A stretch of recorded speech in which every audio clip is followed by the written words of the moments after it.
Hello and welcome to Innovate San Marcos. We are so excited you are all joining us. Everybody we are here at Rip Current, and everybody joining online. We have Crunchies and Munchies working the food today, and Rip Current with amazing drinks. We have an amazing episode for you guys today, an amazing guest. My good friend Shane Rojas is a serial entrepreneur, and he is a lifelong learner. He's a good friend of mine, and we're going to get into his story. So be sure to like and subscribe for everybody watching online, and we're going to jump right into it. So tell us a little bit about yourself, Shane. A little bit about me. No, I'm just kidding. What's going on, everyone? Thanks for tuning in Europe. I see you. I appreciate you guys coming. A little bit about me. My name's Ronald Shane Rojas. Joined the military fresh out of high school. I met this entrepreneur through his wife back there, Christina, in high school. When I first met Zach, I thought he was a little weird, little quirky, but really nice guy. At that time I had no interest. I didn't even know what entrepreneurship was. I couldn't spell it, couldn't say it. I met him when I got out of the military, but let me back up. I joined the military right out of high school. I went to Fort Sill, Oklahoma to do my basic training, and that was in Fort Sill. They do artillery. From there, I did my advanced individual training in Fort Leonard Wood. From there, I got stationed with Fort Knox 19th Engineer Battalion. I deployed with them in support of Operation Enduring Freedom. I went on joint task force missions with them to Nogales, Arizona. Been around the world a lot with Fort Knox. Back from my deployment, I came down on orders to go to Alaska. I was assigned to the 125th Stryker Brigade Combat Team with 70th BEB. I worked with just a lot of Rangers, a lot of sappers, those light units. And that was a really good experience. I mean, the military has taught me so much and has benefited me so much. I'm definitely reaping the benefits of it now. One thing that, the military's really helped me with is structure, waking up early, making your bed, showing up on time, doing what you say you're going to do, being accountable, those things. So that's just a little bit about myself, Zach. Cool. Okay. And who was Shane in high school? Who were you in high school? Ask Christina. No. I was someone who was a pretty good dude to most people, but like I was telling Zach, I didn't have, the best home life, so I definitely went to school looking for attention instead of learning. I was messing around, all my report cards, they weren't high marks, I thought all those D's and F's stood for dumb, and I'll let you figure out what the F stands for. But yeah, I was just someone who had a lot of potential, but just wasn't really serious. But knew I did not want to turn out like some of the peers around me. It didn't take a whole lot of brain power to look around and figure out, hey, some of the people who I am close to might be a liability to me. So I joined the military really for structuring, to get away from home and to grow as a person. And those things definitely came about from joining the military. Okay, and what other lessons did you pick up while your time in the military? A lot. I mean, a military, like I tell you, everyone's life is happening to them, but for me it was like a crash course on human nature. You see the good, you see the bad, you see it all. Whether it's in, relationships between a husband and wife, and the husband goes away 6 months, and then all of a sudden there's some infidelity, physical abuse. But then you see all the good too, right? You see people in, way less fortunate countries than ours, and then, go over there and provide tremendous service and actually improve their quality of life.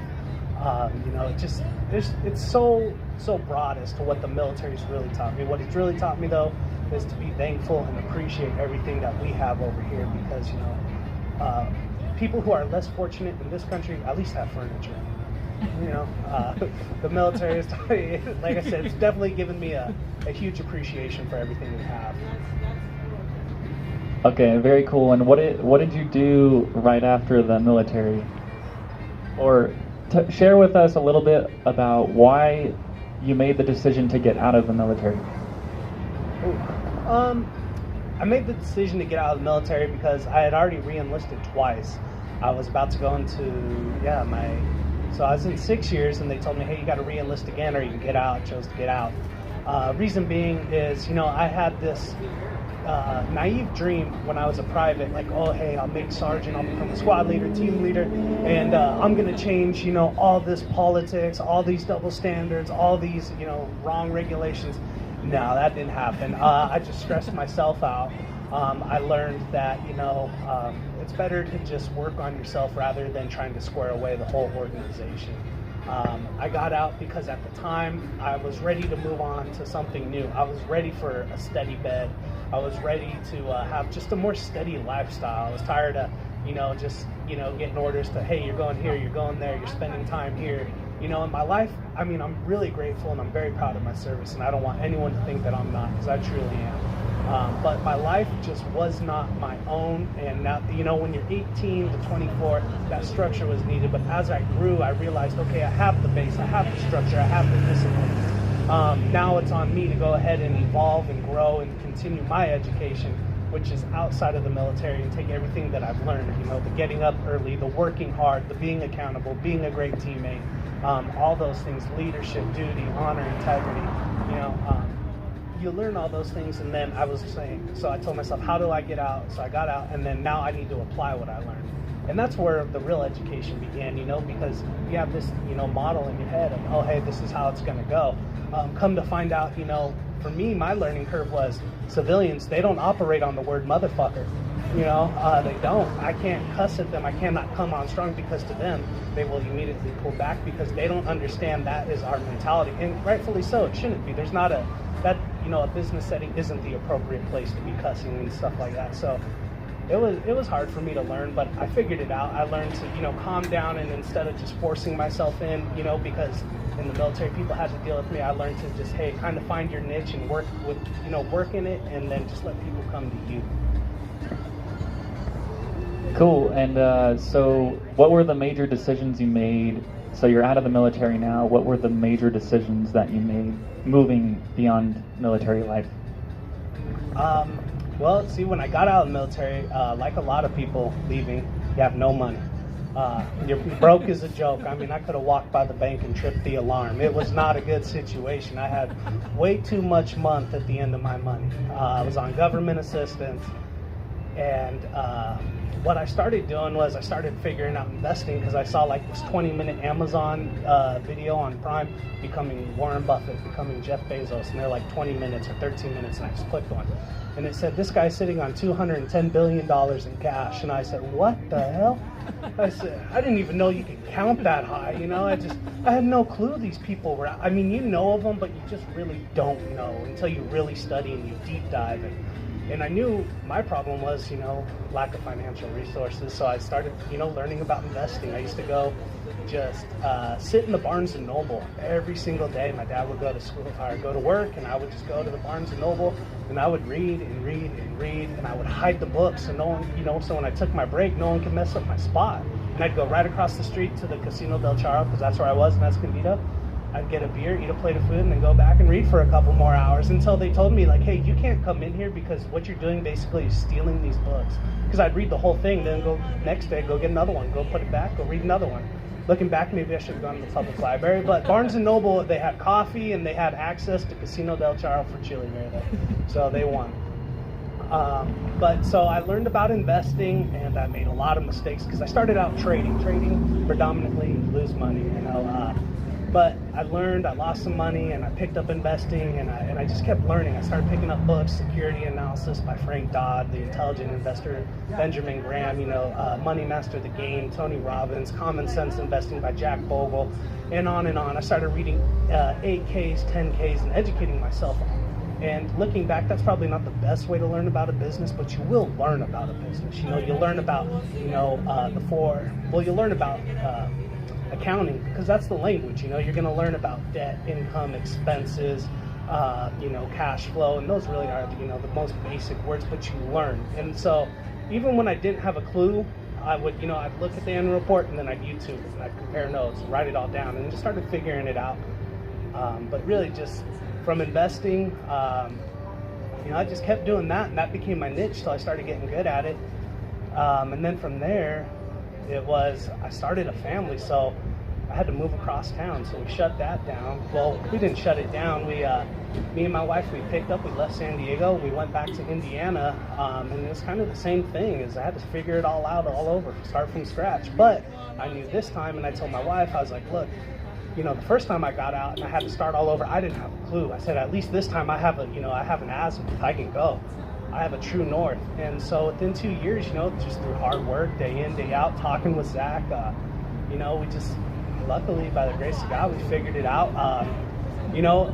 COVID happened, and I was sharing with Zach, COVID happened, and I immediately saw everything I had learned about. I had learned about how when things happen, first thing they're going to do, you know, the Federal Reserve, they're going to slash interest rates, which is going to push asset values up because they're going to print off money, quantitative easing, right? So when I saw that click, so I knew the stock market was going to go up even though it just dove 30%.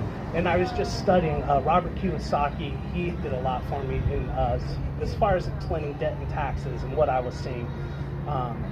And so I just really, the last 2 years was studying it, and I understood, like, damn, you know, what was it? I want to say it was like 17 trillion or something like that got wiped out.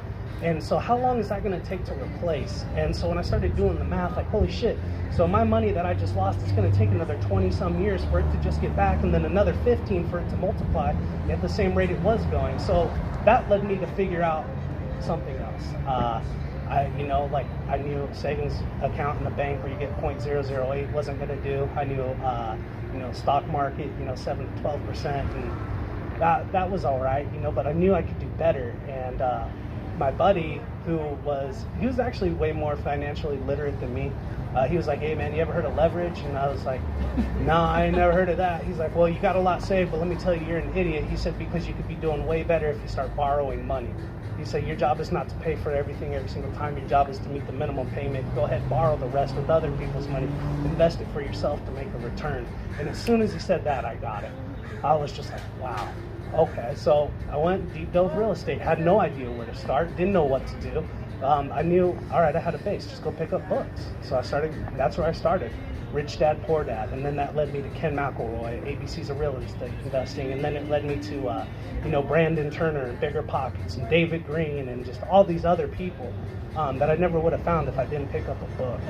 So I'm rambling on and on. Zach, you got another question? Yes. I know we kind of breezed through a few years there. Tell us a little bit about the classroom, about your life in academics. What would you like to know in particular? So, yeah, I have a bachelor's degree in organizational leadership. I graduated from National University. I started my college career in the military, just taking one class. I remember the very first time I went down to the college office class, whatever. What's it called? It's called, I think it's called your college building, whatever, on campus at Fort Knox. And I walked in there, and I saw the movie Van Wilder. And like I said, I wasn't doing the best in college, but I saw Van Wilder, they're partying and chicks. I was like, what was his degree in? And it was leisure studies. So I went in there, confident as hell. I looked at that lady dead in her eyes and said, hi, ma'am, how you doing? I'm Private Rojas, and da-da-da. She said, how can I help you? I said, I'd like to get a degree in leisure studies. I have no idea. And she just laughed in my face. And she was like, what? I said, have you seen the movie Van Wilder, ma'am? I was like, he has a degree in leisure studies. I was like, he just does a little of this and a little of that and then a leisurely thing over here. So that's what I'm trying to do. And she just laughed and laughed. She's like, how about general studies and our general education? I said, cool. So that way I'll no longer be special education. And started my college career. It took me 5 years to get my associates while, playing Army the whole time. Then I got out and I went to National University, and that was an accelerated course. I finished in 18 months. And that was it. School was good, but it just really didn't teach me what I wanted to know. And what I wanted to learn was about money. I wanted to learn, what makes the difference in people's lives, and not just between 1,000 to 2,000. I can figure that out, right? But what makes the difference? What separates people who are living a passive income, who are constantly doing better from people who, you see all over Escondido pushing shopping carts, so that's really kind of what pushed me, is what makes the difference in people's lives.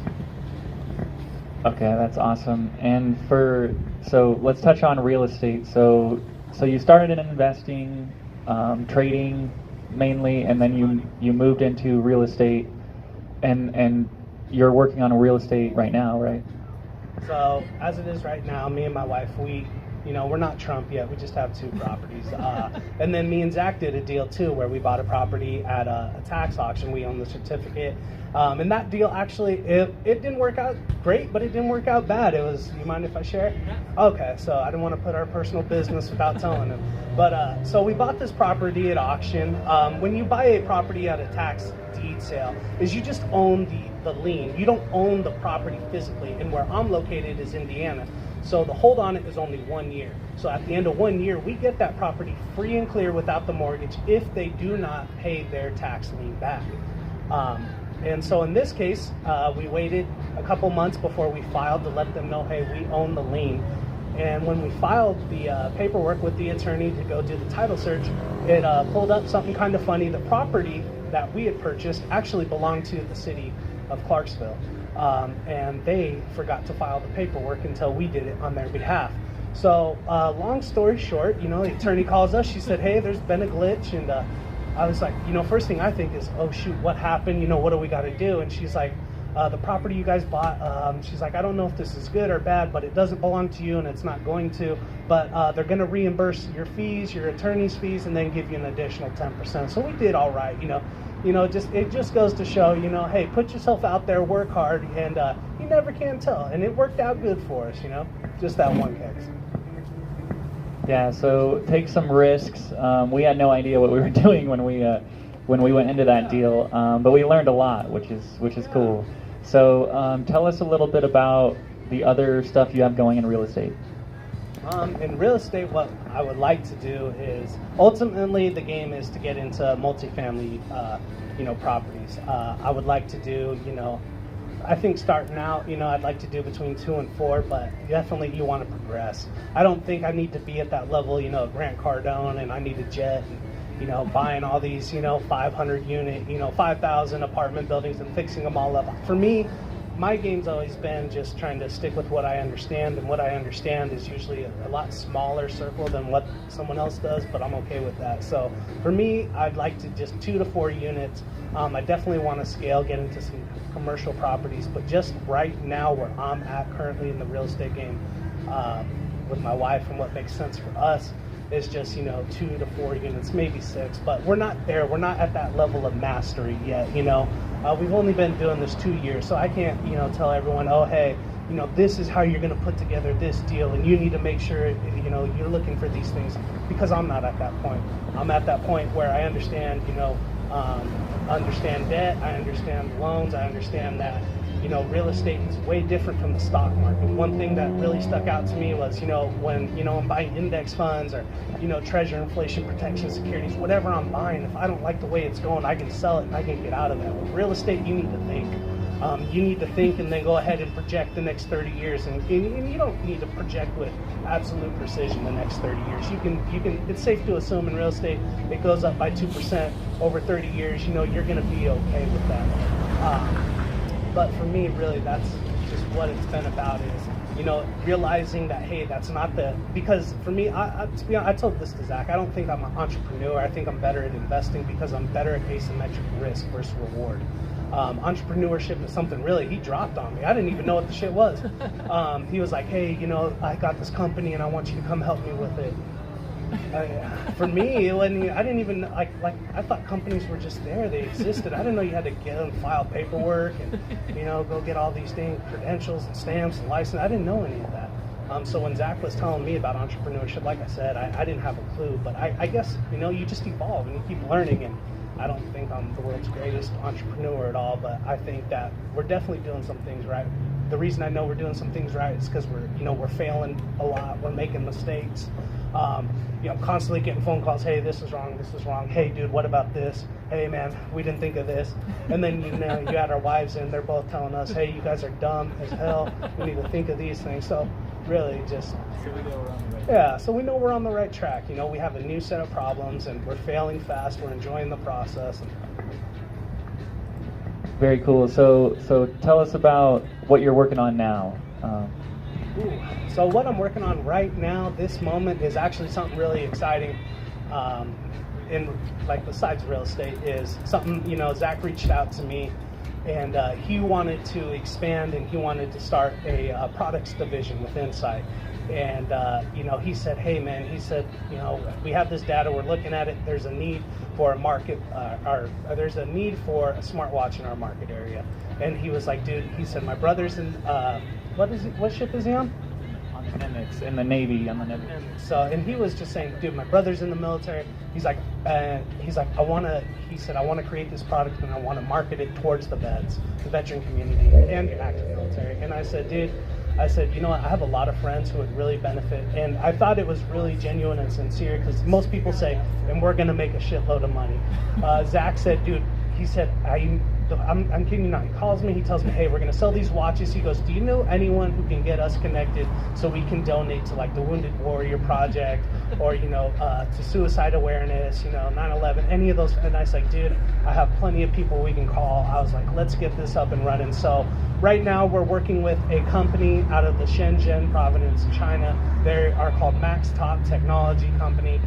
They're really cutting edge on everything they do. Most of their watches they roll out, they're not on the shelves or in, in circulation for more than 24 months. The reason is they understand technology is changing super quick, and so therefore they have to change with it. Like I said, they are absolutely phenomenal. They're always updating their software. It's second to none. We're really excited to tell you a little bit about these watches. I mean, the standby time on them is 10 to 14 days if you don't use them. The features, obviously they're waterproof, obviously it tells time, but I mean, these things for your fitness, it'll track whether you're riding a bike, throwing a football, throwing a frisbee, running, cycling, jumping rope, swimming. That's just some of the health features. And like I said, we're marketing it towards vets. So your military guys, when you're out there in the austere environment, you're in the suck, as we like to say, and you're way out there and you don't have no GPS. Don't worry, because our watches, we got them. We'll take care of you guys, and we stand behind these products because we definitely want you guys to understand we aren't looking for value, we're looking for quality, and that's why we partnered up with the company we did, because they understood what we understand, that you guys are going to be out there working really hard in really tough spots, and the last thing you need is your equipment to fail, because I've been downrange. I'm telling you, I've been in the middle of it, and then all of a sudden you're like, hey, comms is dead.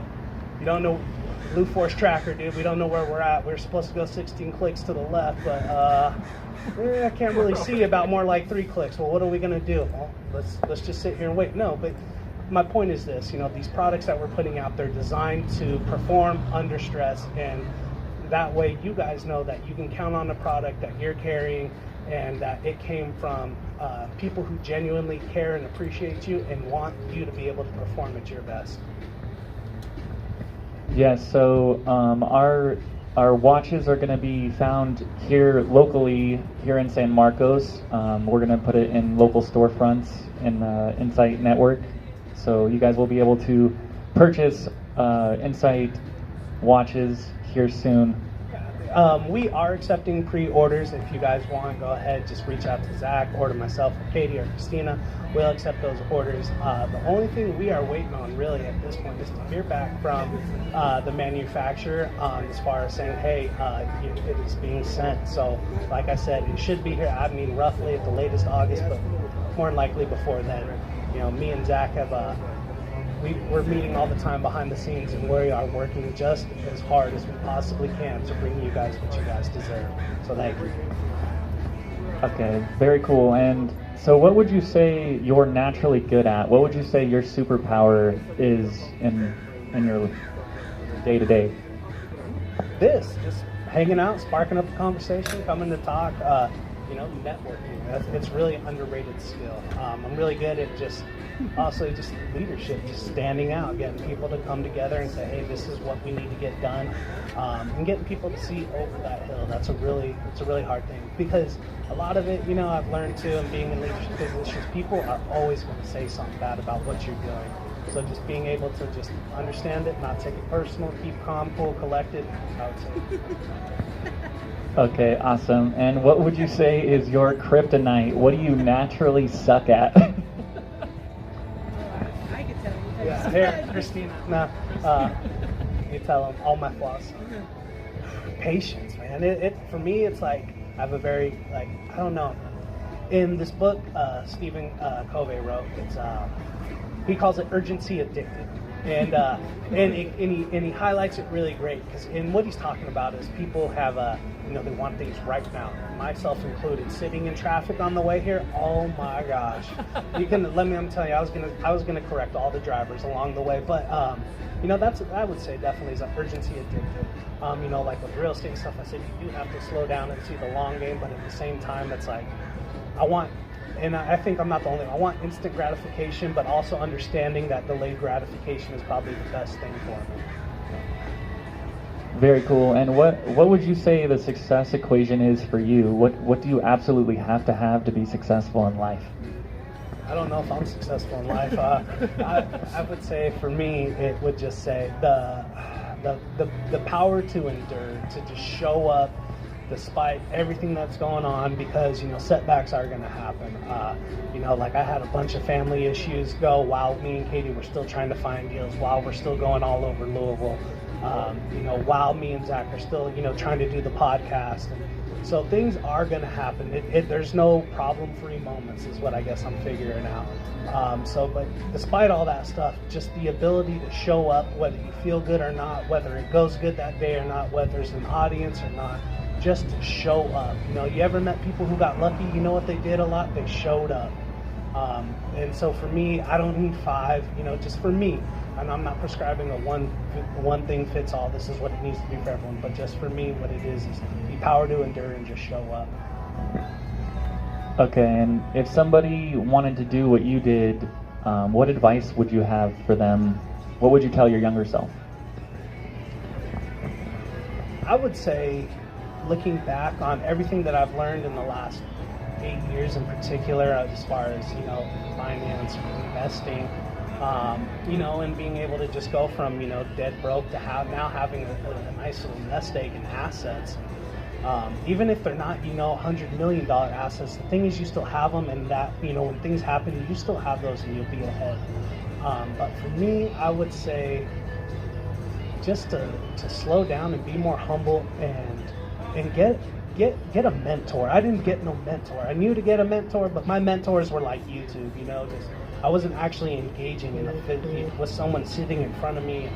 And I would say that's something that held me back, because I guess I wanted to take the long way when I didn't need to. Because looking back now, when I reach out to people, like my CPA, or when we reach out to our real estate, they pick up really quick, our attorneys. Hey, this is my question. Oh, hey, you can do this. No one's doing this. Yes, no. CPA will tell you, hey, if you do that, you'll start planning your taxes before you buy anything. I didn't know that stuff, so I'd go be impulsive, go do all those things, then go take it to them, and then have them school me. So I didn't, like I said, I would just slow down, have a mentor, have someone school you on the game. You don't have to go learn it yourself. Very cool. Yeah, I will take a minute to let you guys know a lesson I learned is relationships, and you never know who in your life is going to end up helping you, and who's gonna come into play. So I know when I very first met Shane, it was a phone call, and my wife knows Shane from high school, and I would have no idea that Shane would be joining the entrepreneurship game at that time. So you never know. So my advice for anyone watching this would be relationships, and you never know who's gonna end up being who's gonna help you with your journey. So yeah, thank you, Shane, so much for joining us here at Innovate San Marcos. If you guys want to reach out to him, he's on all the social media platforms. And what's the best way to reach you, Shane, if anybody has questions? OnlyFans, yeah. No. No, you can reach out. Well, I mean, Insight, we're there. A good place to start podcast. My wife, her Instagram is @coincidentally_Katie. Mine is Shane EST91. You might not like what I post, just letting you know, hey, what you see is what you get. But yeah, I mean, feel free. I'm approachable. I'll answer any and all questions. Like I said, I truly, I'm honored to be here. I'm really happy the last 2 months that I got to be with my old friend Christina, her friend Zach, starting our second company. I mean, everything is, just, we're in a really good spot, and I'm really fortunate. And thank you for letting me be here. For sure. Awesome. Everybody, thank you for joining us. Everybody watching online, thank you Crunchies and Munchies for amazing food. And a big shout out to Rip Current providing all the drinks for us today. So we will see you guys on the next episode.